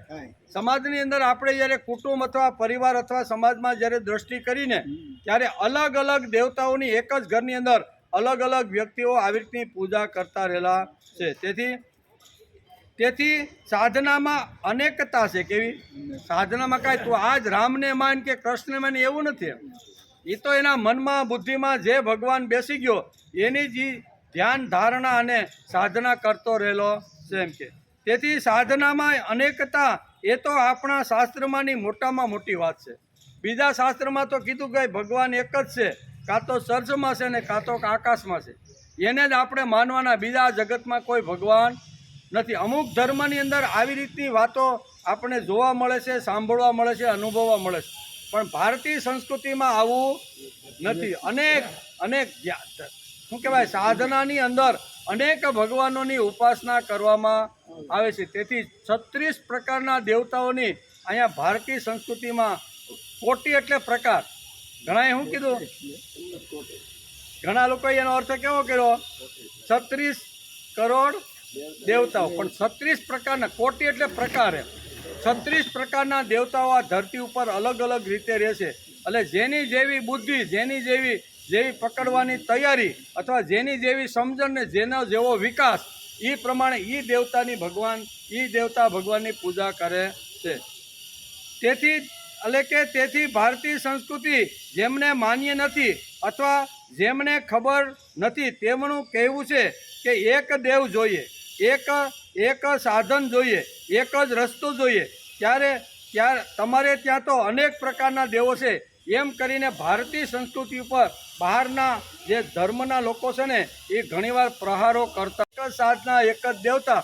અને ભારતમાં તો ભાઈ ઓહો કેટલા દેવતાઓ છે, કાંઈ માપ. નવા દેવતાઓ તો ફૂટતા જ જાય છે. બધા ભગવાન, કેટલા ભગવાન છે ને હવે નવા ભગવાન કેટલા લાઈનમાં હજી બેઠા છે. કેટલાય ભગવાન થઈ ગયેલા છે. ભગવાન અત્યારે ઘણા બેઠા છે ને ઘણા અત્યારે લાઈનમાં બેઠા છે. બરાબર ને? એક તો ભગવાન પરમ દિવસના પેપરમાં હતું, એક ભગવાન કેવો છે તો કે 2 લાખના ચશ્મા. કેવા? સાંભળજો, પેપરમાં હતું 2 લાખના ચશ્મા, 3 કરોડની ગાડી, મોટા વાહ, ભગવા ધારણ કરી અને શું કહેવાય હરિદ્વારમાં ગંગાના દર્શન કરવા એ ભાઈ આવ્યા હતા. કેવા? એની ગાડી સાથે, ચશ્મા સાથે એ ભાઈનું બધું બતાવ્યું કે આ ભગવાન બનવાની તૈયારીમાં આ ભાઈ છે. એ કે શું છે? 3 કરોડની ગાડી બાજુમાં ઊભી હતી, 2 લાખના ચશ્મા, અને આમ લાગે કે આ હીરો આવ્યો હોય ને, મુંબઈમાંથી હીરો બનીને આમ જેમ ફિલ્મનું શૂટિંગ ઉતારવાનું હોય ને એવું બ્યુટી પાર્લરમાં જઈને આવેલો હતો. બરાબર ને? હવે આવા બધા સમાજની અંદર બધા લે ભાગુ અને બધા પાખંડીઓ સમાજમાં બહુ ફરતા રહેલા છે. તેથી ભગવાને યજ્ઞનું સ્વરૂપ આખું બહુ સરસ રીતે સમજાવવાનો પ્રયત્ન કર્યો છે. અનેક પ્રકારના દેવતા હોય, પણ આપણી બુદ્ધિ અનુસાર આપણી સમજણ પ્રમાણે એ દેવતાની માણસે પૂજા કરવી જોઈએ. તેથી તેમનું કહેવું છે કે એક દેવ જોઈએ, એક સાધના જોઈએ, એક રસ્તો જોઈએ. તમારે ત્યાં એક્ય નથી એમ ઘણા વિધર્મી લોકો આપણી ભારતીય સંસ્કૃતિમાં ભારતના લોકોને ઘણીવાર કહે છે એક દેવ તો એક જ હોય. એવું શક્ય જ નથી. એક જ ઘરની અંદર બધા અલગ અલગ દેવતાઓને માને છે કે નહીં આજે? કારણ કે એ જે લઈને આવ્યો છે ને એ કાંઈ અત્યારનું નથી. પુનર્જન્મની અંદર જે કાંઈ સારા નરસા કર્મો કર્યા છે એ બધા અહીંયા શું કહેવાય અહીંયા ચૂકવવાના માટે બધા એક ઘરમાં બધા ભેગા થયા છે. બરાબર? તેથી કે છે રેશનલ ધર્મ ઉડી જાય છે, એ ટકતો નથી. એ વાત ખરી છે કે અંધશ્રદ્ધા, પાખંડ, ચમત્કારથી ભરેલો ધર્મ ટકે. આજે કળિયુગમાં આપણને આજે આ બધું જોવા મળે છે. જેનું પાખંડ વધારે, જે પાખંડી હોય ને એ સમાજમાં વધારેમાં વધારે પૂજાય છે અને વધારેમાં વધારે લોકો એના તરફ ઢળેલા હોય છે. ખબર પડે કે ફલાણા મહારાજ અહીંયા સુરતમાં આવ્યા છે અને એ પાખંડ જોરદાર કરતો હોય ને તો સમજવાનું કે આ કળિયુગનું પ્રમાણ ધીમે ધીમે વધતું જાય છે. કળિયુગની અંદર આવો પ્રભાવ આપણે ઘણીવાર ઘણી જગ્યાએ જોવા મળતો હોય છે. બીજી વાત, તર્કશુદ્ધ ધર્મ ટકતો નથી, જેને રેશનલ કહે છે. ગ્રીકોનો ધર્મ ચાલ્યો ગયો તેનું કારણ એ છે કે ગ્રીકો બહુ તાર્કિક મગજના હતા. કેવા? ભારતની જે વૈદિક સંસ્કૃતિ છે એ ટકી છે અને દુનિયાની 48 સંસ્કૃતિ જેવી ભારત જેવી હતી ને એ બધી કાળના પેટમાં દટાઈ ગઈ. એનું કારણ શું છે કે અમુક આવી રીતના તાર્કિક રીતે લોકો એવી રીતના જબરદસ્ત એનો ધર્મ એવી રીતનો ટકતો નથી. વૈદિકોએ તાર્કિક એટલે કે રેશનલ થતાં ઘણી વાતો સંભળાવી છે. તેથી જ વૈદિકોનો ધર્મ ટેકો છે.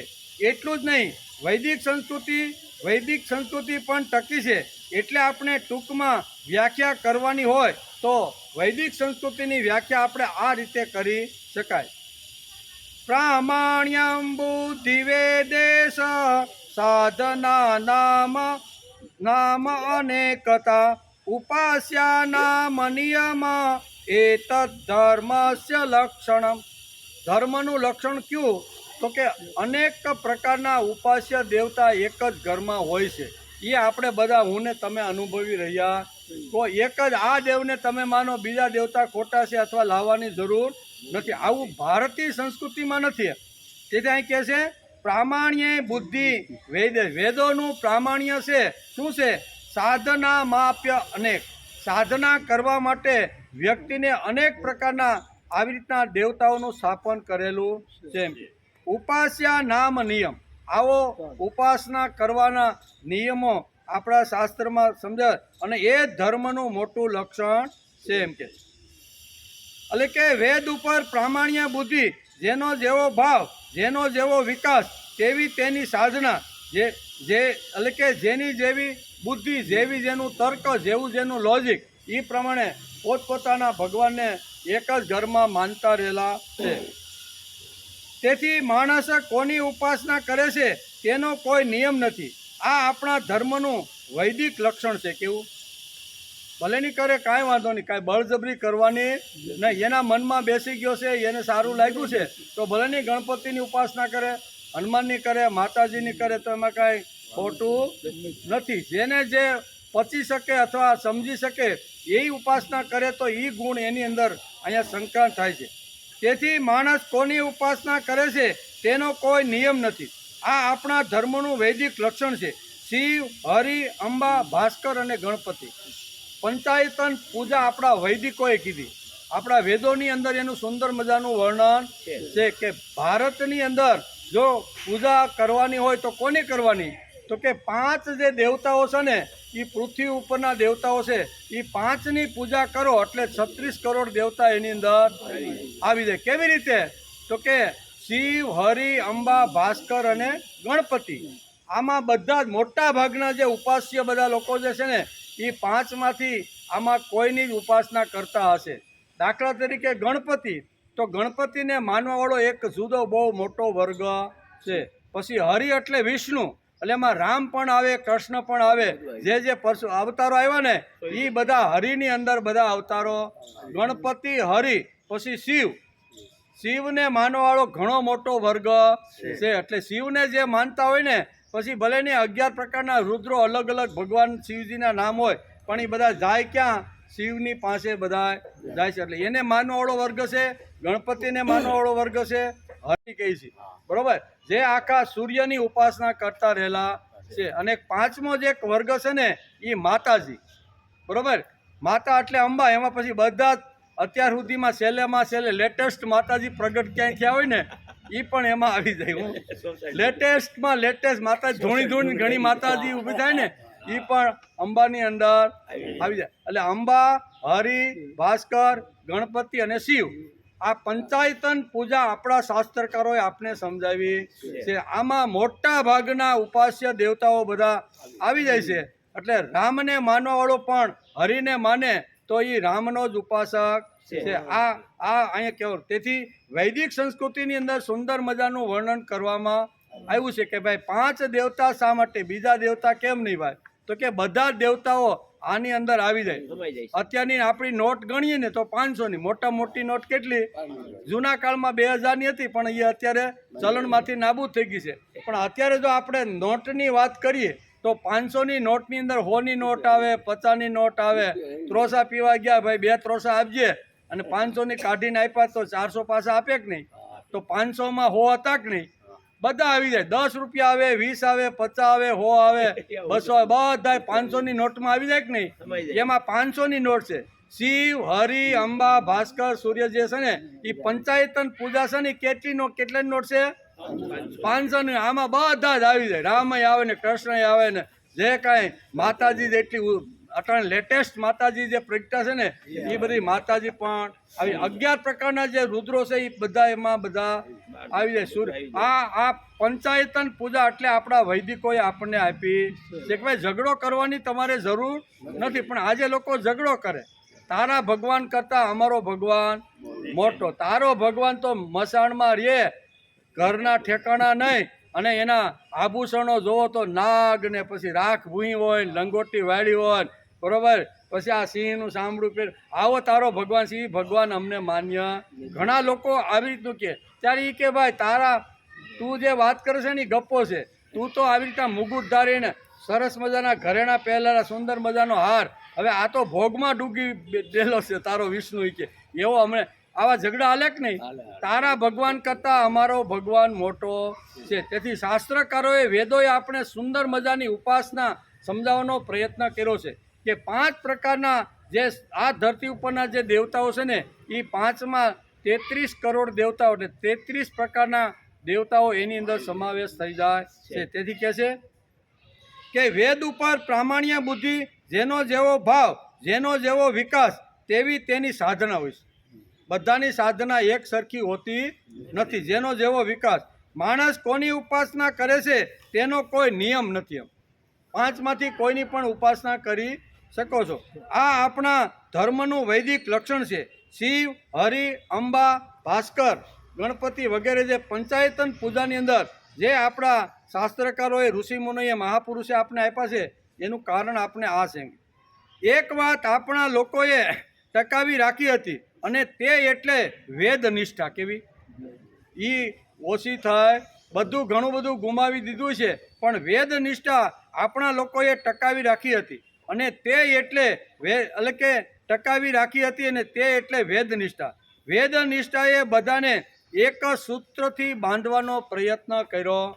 અમે બધા એક છીએ, એક જ મણકામાં પરોયેલા. આ પંચાયત પૂજીના ભગવાનો બધા એક જ માળવામાં ગોઠવેલા છે.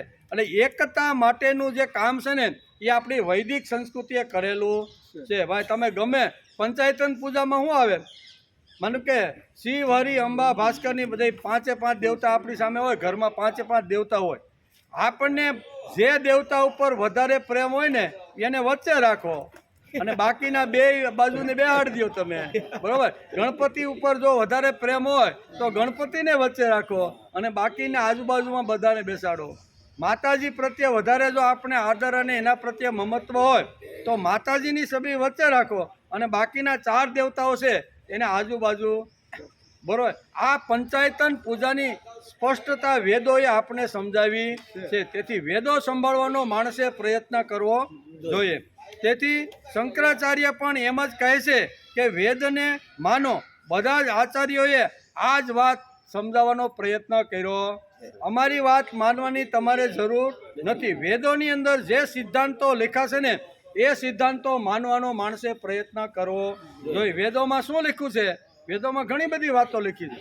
જીવેમ શરદ સતમ, શૃણુયામ શરદ સતમ, પ્રબરવામ શરદ સતમ, દીના શ્યામ શરદ સતમ, અજિતા શ્યામ.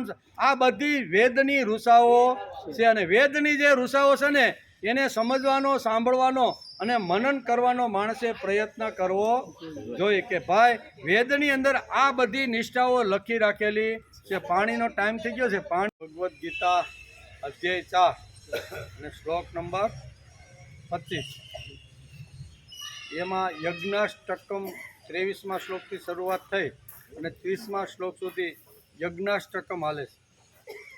એમાં ભગવાન અર્જુનને કહે છે કે હે પાર્થ, બીજા યોગીજનો દેવ એટલે કે ભગવદ સ્વરૂપી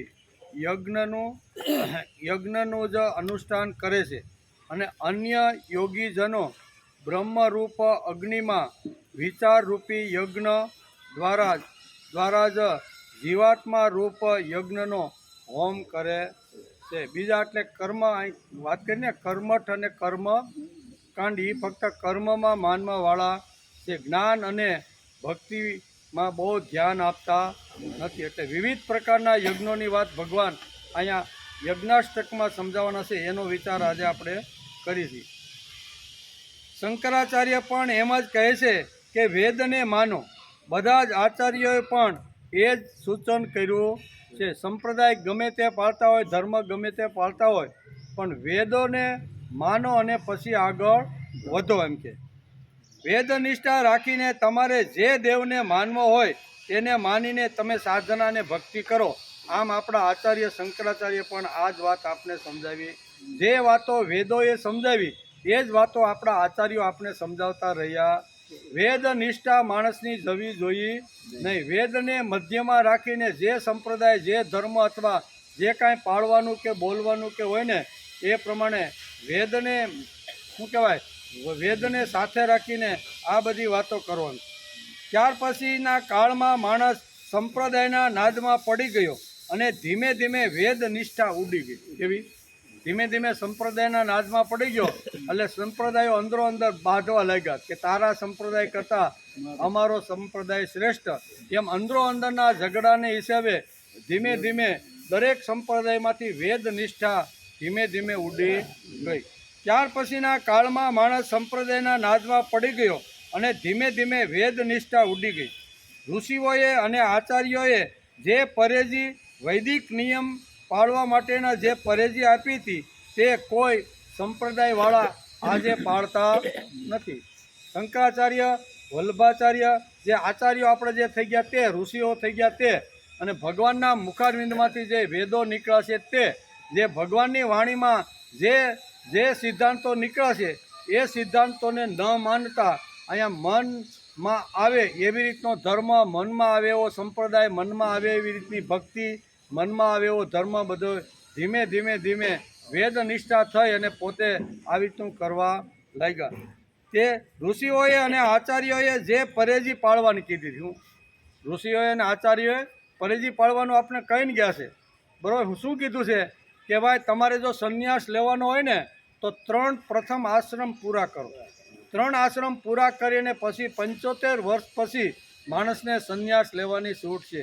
તેથી વેદોમાં વર્ણન છે કે વેદોની અંદર કોઈ પણ સંન્યાસી કોઈ પણ ગામમાં કોઈ પણ ગૃહસ્થીની ત્યાં જાય તો ગૃહસ્થી જ એટલા બધા જ્ઞાનથી તરબોળ હતા. એ પરબારૂ સંન્યાસી મહારાજને પૂછે છે કે આગળના તમે તમારા 3 આશ્રમ કેવી રીતના ક્યાં તમે વટાવ્યા, બરાબર ને, એ તમે પહેલાં કહો ને પછી એને ઘરની અંદર કે એને રહેવા માટે ખાવા પીવાની વ્યવસ્થા કરવામાં.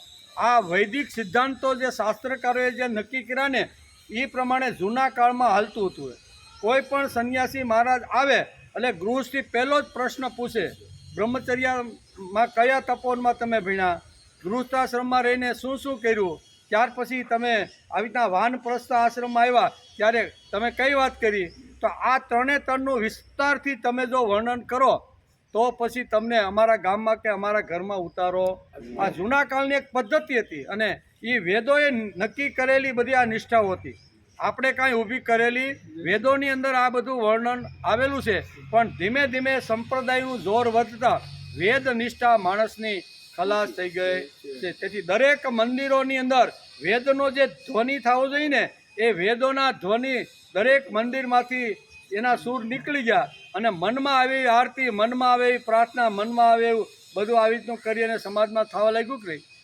નકર વૈદિક પ્રાર્થના મંદિરના કોઈ પણ ગભારામાં કોઈ પણ મંદિરમાં માણસ જાય ને તો એની સાંજની પ્રાર્થના કાન બંધ કરી, શું કહે, આંખ બંધ કરી કાન ખુલ્લા રાખીને સાંભળો જેવી આ વૈદિક પ્રાર્થનાઓ હતી. ઓમ આ બ્રાહ્મણો બ્રહ્મ વર્ષસી જાયતામ આસ્મિન રાષ્ટ્રે રાજન્ય ઈસવ્ય. આ બધી કેવી પ્રાર્થના છે? આ બધી વેદોમાં ગાયેલી મંદિરોની અંદર જે ઘંટર નાદ થાય ને પછી જે આરતી થાય ને, એ આરતીની અંદર આ પ્રાર્થના બોલાતી હતી. ઓમ આ બ્રાહ્મણો, કે હે ભગવાન, અમારા રાષ્ટ્રની અંદર, અમારા દેશની અંદર એવા વેદનિષ્ઠ, વેદોનો ઘોષ કરી શકે એવા વૈદિક બ્રાહ્મણો અમારી ધરતી માતાના પેટળમાંથી ઉત્પન્ન. કેવી પ્રાર્થના છે? વેદોએ શું કીધું કે હે ધરતી માતા, તમારા પેટમાંથી વૈદિક બ્રાહ્મણો વેદોનો જે ધ્વસ કરી શકે અથવા વેદોનો જે ઘોષ કરી શકે ને એવા વેદનિષ્ઠ બ્રાહ્મણો. ઓમ આ બ્રાહ્મણો બ્રહ્મ વર્ચસી જાયતા. આવા તેજસ્વી, દિવ્ય અને જ્ઞાનથી પરિપક્વ એવા બ્રાહ્મણો અમારી ધરતી માતામાંથી ઉત્પન્ન.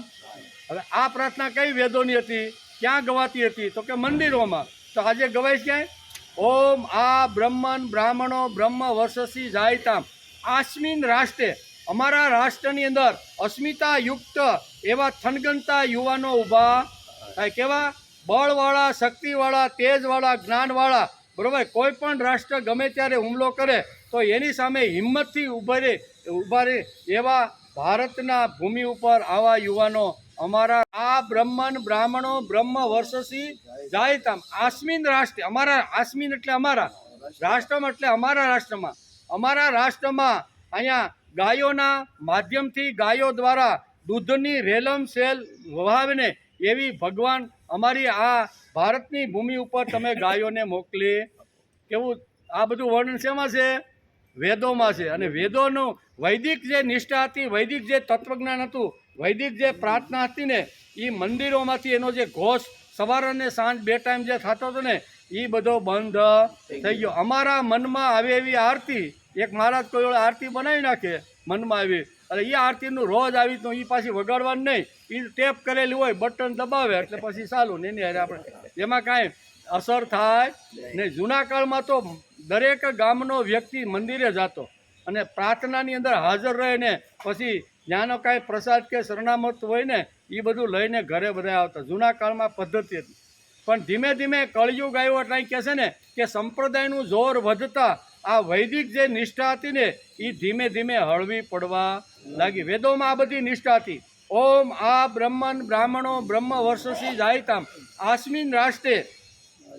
બરોબર? આસ્મે અમારા યુવાનો કેવા હોય, અમારા ગાયો કેવા હોય, એટલું જ નહીં પણ નગરની સ્ત્રીઓ, જે ગૃહસ્થી સ્ત્રીઓ છે એ કેવું હોય એ વેદની અંદર વર્ણન કર્યું. પુરંદ્રી શબ્દ વાપર્યો છે આ વેદમાં. કેવો?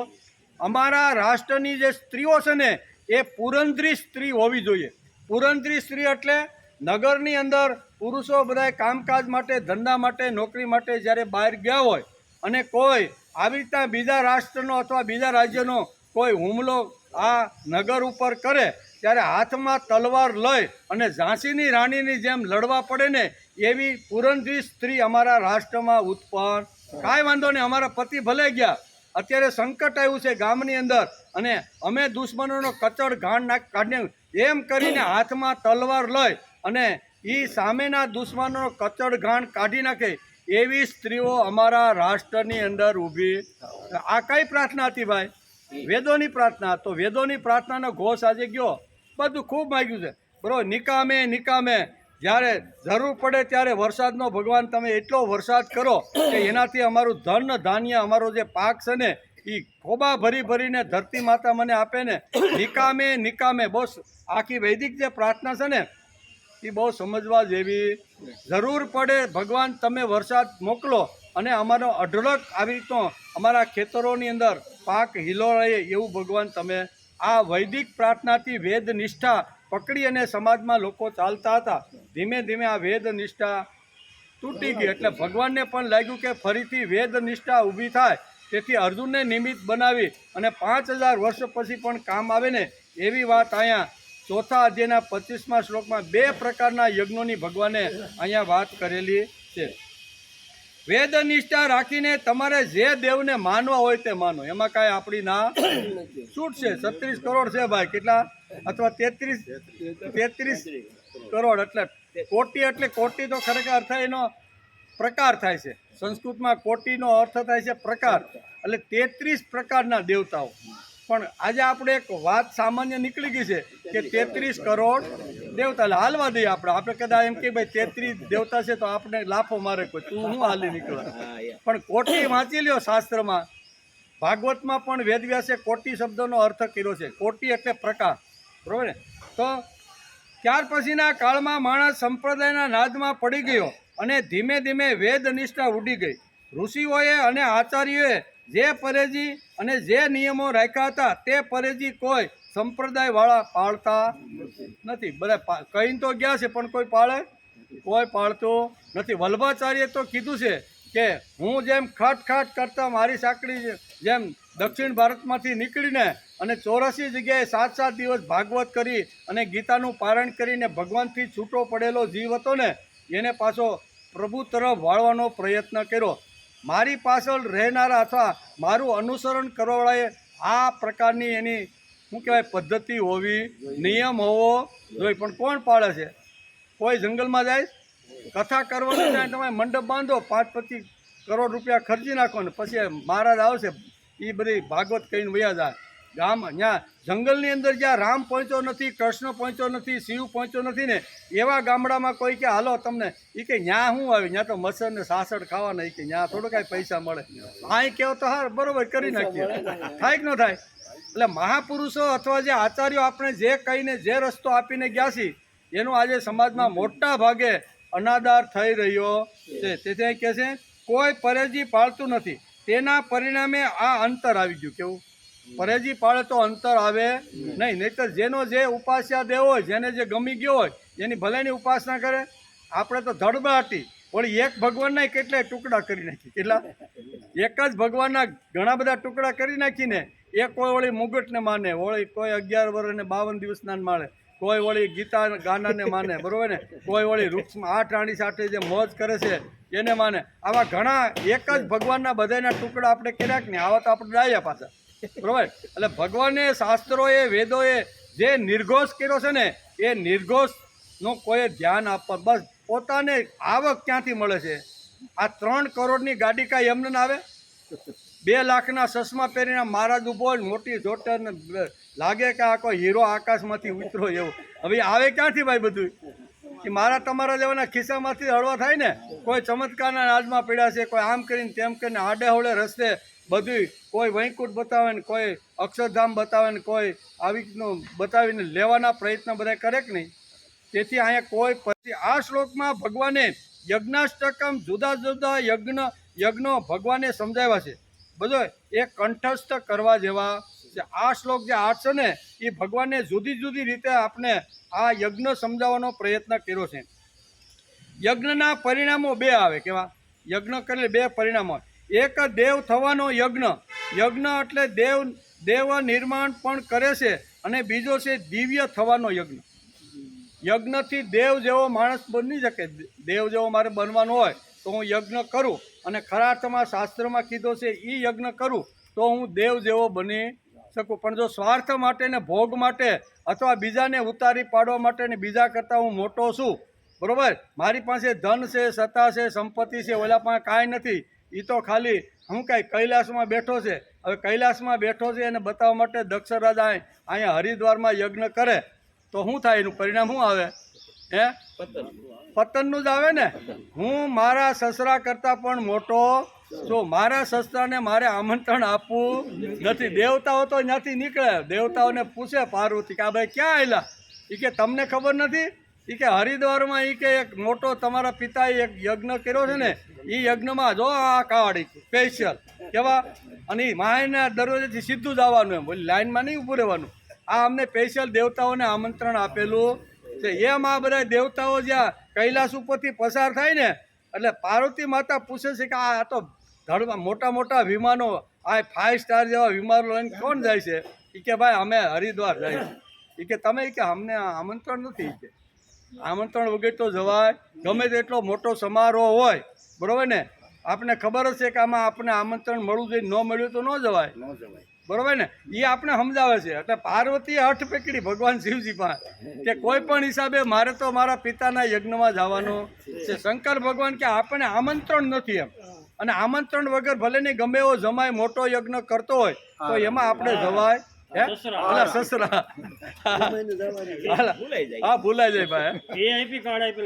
હા એટલે ગમે તેવો મોટો ઈ કે સસરા યજ્ઞ કરતો હોય પણ જમાય એમાં જવાય નહીં. એટલે આપણને કે આમંત્રણ નથી એમ, અને હઠ પકડીને પછી કે જા. ભગવાનને તો ખબર હતી કે આ પરિણામ હું આવવાનું તે કહેવાનો હતો.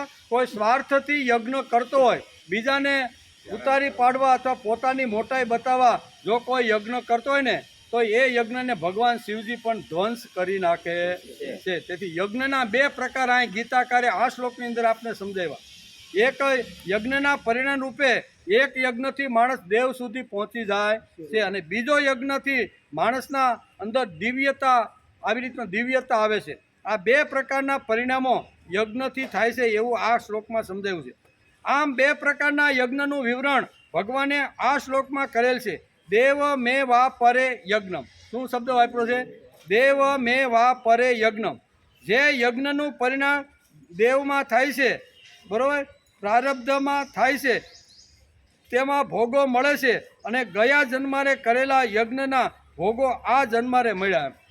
આ યજ્ઞ કરે તો દેવ એટલે પ્રારબ્ધ આપણે કહીએ ને, એ પ્રારબ્ધથી કરેલો જે પ્રારબ્ધ માટે કરેલો યજ્ઞ હોય તો એનું ફળ તો મળે. ક્યાં જાય? સ્વર્ગમાં જાય. સ્વર્ગમાં એના બધા જે કાંઈ પુણ્ય ખૂટે એટલે પાછો પૃથ્વી ઉપર આવે, અને પાછા સારા કામ કર્યા હોય એટલે ફરીથી એને સારી જગ્યાએ જન્મ મળે છે. જે યજ્ઞનું પરિણામ દેવમાં થાય છે, પ્રારબ્ધમાં થાય છે, તેમાં ભોગો મળે છે. ગયા જન્મારે કરેલા યજ્ઞના ભોગો આ જન્મારે મળ્યા, અને આ જન્મારે કરેલા યજ્ઞના ભોગો આવતા જન્મારે મળશે. ગીતાકાર કહે છે કે માણસે કરેલા સત્કર્મનું ફળ માણસને જ મળે, એમાં શંકા રાખવાની કોઈ જરૂર.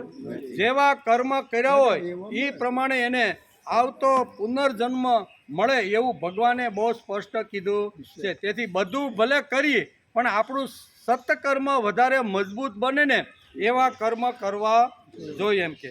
પરંતુ માણસનો તેટલો વિકાસ થયેલો ન હોવા, એટલે કે હોવાથી મળેલું બધું ધન પુણ્યમાં વપરાઈ જાય, એટલે માણસ જ્યાંનો ત્યાં જ પાછો આવી જાય.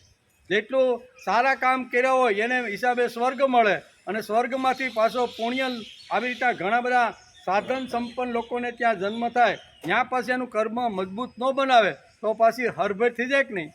એટલે સાપ સીડીની રમત જેવું છે, બરાબર. સાપ આપણે નાના હતા, હમણાં રમે છે છોકરા. સાપ સીડીની રમત આવે ને, એક રમત આવે, એમાં નાખવાનો હોય, 5 પડે તો 1 2 3 4 5 આમ નાખવાનું. એમાં જો સીડી આવે ને તો સીડીથી ચડીને આગળ વીયું જવાનું. એટલે આગળ જતાં જતાં માનો કે 50 સુધી પહોંચો, અને 99 સુધી એને પહોંચવાનું છે ને 100માં તો એ ભગવાનના ઘરમાં બેસી જવાનો છે. આમ રમતા રમતા રમતા છેલ્લે જ્યારે 98 પહોંચ્યો ને તો ત્યાં સાપનું મોઢું હતું. સાપનું મોઢું હતું, દાવ નાખ્યો, 2 આવ્યા, 98 આવ્યા તો શું કરવાનું? પાછો ખર્રાટ કરતો પાછો 5ના નંબરે આવી ગયો કે નહીં. એટલે અહીંયા કહે છે કે માણસ પુણ્ય કરે, યજ્ઞ કરે તો એનું ફળ તો મળે છે, અને ભોગ ભોગવામાં એ ખલાસ કરે, અને ભોગ પૂરા થાય એટલે પાછો એ પૃથ્વી ઉપર આવે, અને ફરીથી એનું જે હોય મળે, અને એ બધું સરભર થઈ જાય છે એવું કહે છે. તેથી પાછો જન્મ લેવો પડે. ક્ષીણે પુણ્ય મર્ત્ય લોક વિસંતિ, એટલે કે વિદેશમાંથી આવે ત્યારે માણસને માણસને પૂછે કે તમે કેટલા ડોલર પાઉન્ડ લાવ્યા, પૂછે કે નહીં, કેટલા લાવ્યા, બરાબર ને, આવું પૂછે છે એમ કે, એટલે કે આવું એને પૂછતા હોય છે. એક યજ્ઞ માણસને દેવ બનાવે છે, તેથી તેને દેવ યજ્ઞ કહે છે, અને બીજો યજ્ઞ માણસને દિવ્ય બનાવે છે, તેથી તેમને બ્રહ્માજ્ઞા વપરે યજ્ઞમ. આવો શબ્દ ભગવાને વાપર્યો. એ તેજસ્વી બને છે એટલું જ નહીં, પણ એ દિવ્ય સંસ્કારથી આવી રીતનો બની જાય છે. દેવતાઓને સંતુષ્ટ કરે છે અને દેવ પ્રારબ્ધ ઊભું કરે છે. દેવ શબ્દનો અર્થ દેવતાઓને સંતુષ્ટ કરવા માટેનો આ યજ્ઞ શબ્દ છે. દેવ બનાવવા માટે કરેલા કર્મો હલકા નથી. તેવું હોત તો ભગવાન આ શ્લોકની અંદર દેવ યજ્ઞનો ઉલ્લેખ શા માટે કરે? એ યજ્ઞ હલકો નથી, પણ એ પુણ્ય ભેગું થાય એટલે સ્વર્ગ મળે. સ્વર્ગની અંદર એનું પુણ્ય પૂરું થઈ જાય એટલે પાછો પૃથ્વી ઉપર આવે, અને પૃથ્વી ઉપર આવે એટલે સારા કુળની અંદર એનો જન્મ થાય. પણ પાછું કર્મ નબળું હોય તો પાછું હરભર થઈ જાય એટલે પાછું છીણે પૂર્ણે મર્ત્ય લોકે એનું ચક્કર પાછું ચાલુ જ રહે છે. એમ આ શ્લોકમાં કેવું છે, દેવ બનાવવા માટે કરેલા કર્મો હલકા નથી. તેવું હોત તો ભગવાન આ શ્લોકમાં વર્ણન કરત નહીં. વર્ણન કર્યું છે તેનો અર્થ આ કર્મ ઉપયોગી છે, બરોબર. યજ્ઞ કર્મ ઉપયોગી છે, ખરાબ નથી, હલકું નથી, અથવા નીચું આપણે કહીએ ને એવું કાંઈ નથી એમ. પણ એના પરિણામ રૂપે માણસને ફરીથી પાછું આવી રીતના ચક્કરમાં ઘૂસવું પડે છે. વિકાસની દ્રષ્ટિથી કરેલા સત્કર્મ કરતાં તે નાના ગણાય, પણ તે કર્મો હલકા નથી, ત્યાજ્ય નથી અને તુષ પણ નથી એમ. અહીં બ્રહ્માગ્નો માં બ્રહ્મ એટલે વેદ, તેથી તે કર્મો વેદના અગ્નિમાં જાય એમ, બરાબર. આવા જે કર્મો છે એ વેદના જે છે અગ્નિમાં જે આખા છે એમાં જાય છે. જે લોકોના ધ્યાનમાં વૈદિક સિદ્ધાંતો આવ્યા તે લોકો કર્મ ક્યાં નડે છે તે બરાબર જાણતા હોય છે એમ કે તે જાણે છે. તેથી તેઓ કર્મ કરવાનું ગાન પણ ન કરે, તેમજ કર્મને તુષ ગણવાની મૂર્ખાઈ પણ ન કરે. કર્મ કરવાની બાબતમાં વેદો આપણને નિશ્ચિત માર્ગદર્શન કરે છે કે દેવ મે વા પરે યજ્ઞમ. આમ કરીને ચોથા અધ્યાયના 25મા શ્લોકની અંદર અહીંયા યજ્ઞાષ્ટકની અંદર આ પ્રકરણ ભગવાને ખોલ્યું છે. વેદરૂપી અગ્નિમાં અધ્યયનું હવન એટલે વેદા અધ્યયન. કેવું? વેદોનું અધ્યયન. અહીં કહે છે વેદરૂપી અગ્નિમાં અધ્યયનનું હવન એટલે વેદાધ્યયન. ગીતાનો અભ્યાસ કરીને બુદ્ધિ વિકસિત થાય. વેદાધ્યાન કેવી રીતે કરવાનું? તો કે નિષ્કારણ સંગો વેદાધ્યાયન જ્ઞેય છે. નિષ્કારણ વેદનું અધ્યયન અભ્યાસ કરવો જોઈએ. એ જે વેદનો નિષ્કારણ અભ્યાસ કરે અને એનું જે કાંઈ કર્મ છે ને એ ભગવાનના ખાતામાં ભગવાન પોતે જ એને ઉપાડી લે છે. શા માટે? કોઈ પ્રકારની અપેક્ષા રાખ્યા વગર એણે શાસ્ત્રનો ઊંડો અભ્યાસ કરેલો છે. વેદોનું અધ્યયન શા માટે કરવાનું? પૈસા મળે એટલા માટે? તો કે ના, જે પૈસા મને મળે એટલા માટે હું અધ્યયન કરતો નથી. આવું જે કર્મ છે ને એવો જ કર્મ ભગવાન ઉપાડી લે છે. તેથી બુદ્ધિનો વિકાસ કરવો હોય તો વિના કારણે બુદ્ધિને દોડાવવી જોઈએ. કેવું?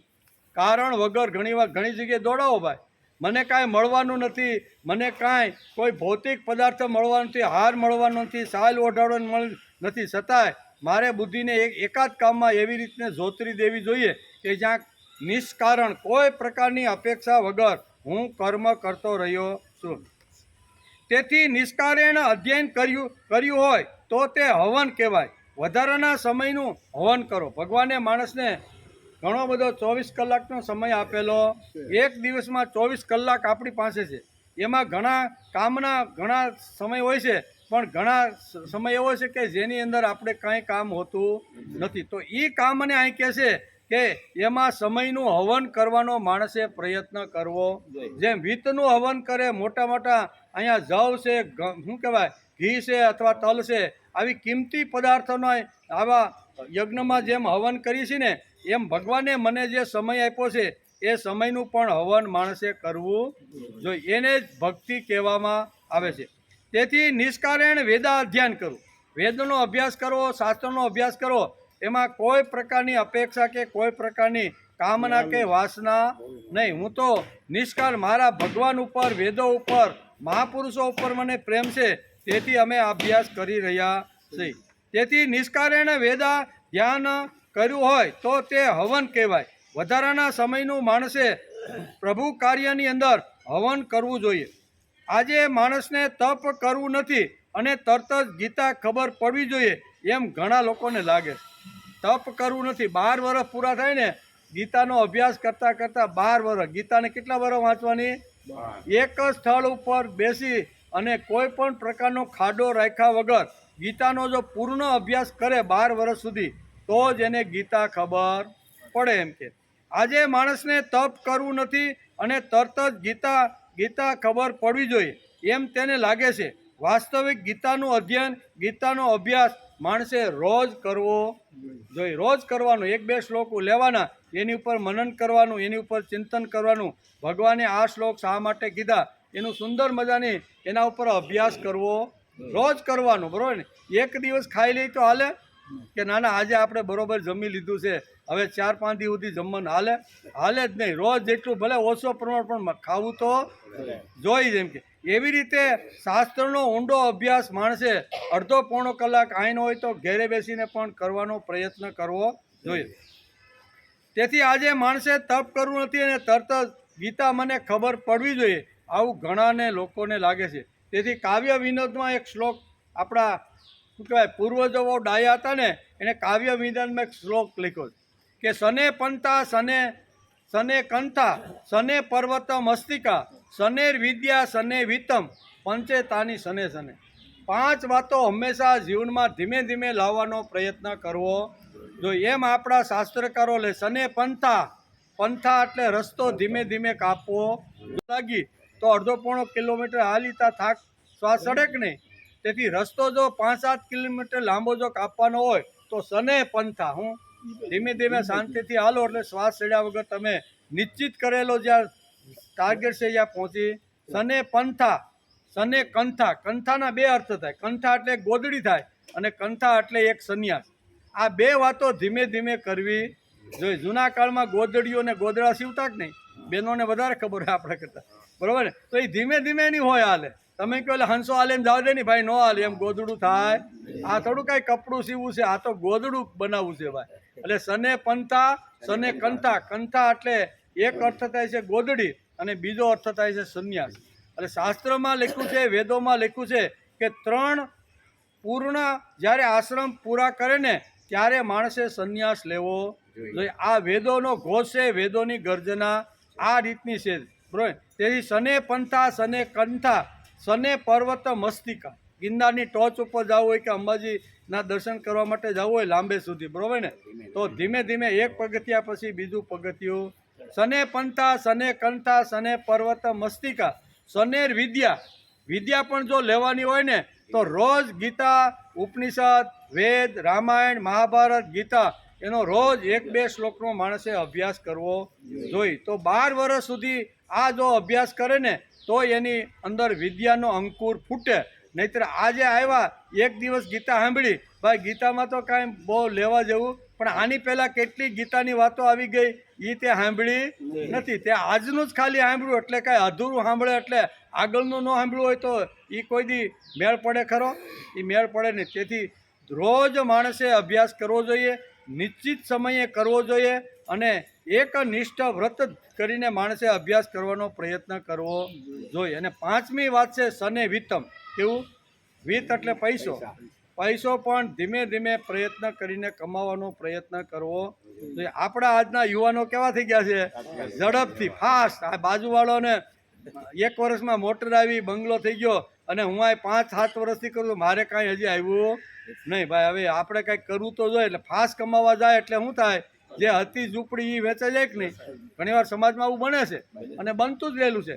તેથી આ 5 વાતો હંમેશા ધીમે ધીમે કરવાનો આગ્રહ આપણા શાસ્ત્રકારોએ રાખ્યો છે. ગીતા પણ આપણે આ જ સમજાવે છે અને આ શ્લોકની અંદર 2 વાતો એને સમજાવી છે કે ગીતા શું કહેવાય, યજ્ઞ કરી તો યજ્ઞથી આપણે દેવ પ્રાપ્ત થાય છે અને બીજી વાત એની અંદર તેજ અને આવી રીતનું અસ્મિતા આવી જાય છે. આ 2 વાતો યજ્ઞથી થાય છે. તેથી પાંડુરંગ શાસ્ત્રી ઘણીવાર કહે છે કે કેટલાક ઘરડાઓ ઘરડાઓ કહે છે કે શાસ્ત્રીજી સવારના 7ના ટકોરે ભગવાન ઉપર અભિષેક કરવા માટે હાથમાં બીલીપત્ર લઈ અને શ્રાવણ મહિનાના સોમવારે પ્રથમ જ અમે કરીએ છીએ. ભગવાનને કરી છીએ, ચઢાવું છું. ભગવાનને શું જોઈએ બીજું? આનાથી વધારે કાંઈ જોતું. સવારે વહેલો ઉઠું, નાહી ધોઈને 7 વાગે હાથમાં બીલીપત્ર લઈને જાઓ અને ગર્ભદ્વારની અંદર પાણીના લોટાથી અભિષેક કરીને એના ઉપર ભગવાનને બીજું શું જોઈએ? ઘણીવાર આવી રીતનો માણસનો ઘણીવાર આવી રીતની દલીલો હોય છે. કહે છે કે શાસ્ત્રી સવારના 7ના ટકોરે ભગવાનના ગર્ભદ્વારમાં અભિષેક કરું છું, બીલીપત્ર ચડાવું છું. તો ભગવાનને આથી વધુ શું જોઈએ? દેવ ઊભું થાય એની પાછળ નિશ્ચિત વિજ્ઞાન છે. તું કે એમ હાલે નહીં, નિશ્ચિત વિજ્ઞાન છે. ત્યાર પછી જીવે આગળ વધીને જીવે મુક્તિ સુધી પહોંચવા દિવ્યતા લાવવાની છે. આ 2 પ્રકારના યજ્ઞો આ શ્લોકની અંદર સમજાવ્યા છે. એક પ્રકારનો યજ્ઞ છે માણસની અંદર દિવ્યતા લાવે, તેજ લાવે, અસ્મિતા લાવે, કર્મ પ્રવૃત્ત બનાવે. એવી રીતનો યજ્ઞનું પરિણામ એક વિભાગમાં છે. બીજા વિભાગની અંદર માણસને દેવ બનાવવાનો પ્રયત્ન થાય. 2 પ્રકારના યજ્ઞોમાં આજે યજ્ઞાષ્ટકની અંદર આ શ્લોકની અંદર ભગવાને આ 2 પ્રકારના યજ્ઞોની વાત કરી છે. દેવ બનવાના એટલે દેવ યજ્ઞ, અને યજ્ઞ માણસને દિવ્ય બનાવે છે. એમ 4થા અધ્યાયના 25મા શ્લોકની અંદર ભગવાને આ સ્પષ્ટતા કરી દીધી છે કે જો દેવ બનવું હોય તો પણ યજ્ઞની જરૂર છે. દિવ્યતા લાવવાની હોય, તેજ લાવવાનું હોય, અસ્મિતા લાવવાનું હોય, પાટું મારીને રોટલો મારે પેદા કરવો છે, એવી જો જાગૃતિ જો લાવવાની હોય ને તો એ પણ યજ્ઞના માધ્યમથી જ થઈ શકે છે. એમ ભગવાન આ શ્લોકની અંદર આ 2 વાતો આપને સમજાવે છે. એ 2 વાતોને લઈને આપણે જાશું. ફરીથી કાલે અહીં આવશું, ત્યાં સુધી મગજમાં 2 વાતો રાખવાની, ત્રીજી નહીં. કેવી? યજ્ઞની આ શ્લોકમાં 2 પ્રકારની વાત યજ્ઞમાં માધ્યમથી ભગવાને સમજે. એક દેવ સુધી પહોંચી શકાય. યજ્ઞનું પરિણામ, યજ્ઞ જો શ્રદ્ધાથી, ભાવથી, પ્રેમથી, ભગવાન ઉપર આદર રાખીને જો કરવામાં આવે તો એ યજ્ઞ માણસને દેવ સુધી પહોંચાડી દે છે. અને બીજો એક છે એ માણસની અંદર શું કહે છે? દિવ્યતા નિર્માણ કરે છે. બંને વાતો ભગવાને આ શ્લોકની અંદર મૂકી અને યજ્ઞાષ્ટકના 8મા શ્લોકની અંદર 25મા શ્લોકની અંદર આ બધી વાતો કરી છે. હજી આપણે 30મા શ્લોક સુધી જવાનું છે, બરાબર? ઘણી બધી વાતો છે, પણ 26મા શ્લોકમાં પણ ભગવાન આગળ યજ્ઞાષ્ટકની અંદર બીજો કયો યજ્ઞ કેવી રીતના છે ને એ બધા યજ્ઞોની વાત ભગવાન એક યજ્ઞની વાત કરતા જાય છે. એનો વિચાર આપણે આવતીકાલે આપણે શું છે? મકર સંક્રાંતિ છે. એટલે આપણે 2 દિવસ રજા રાખવી પડશે. નહીં, વહેલા થોડાક આવી જાય તો આપણે 10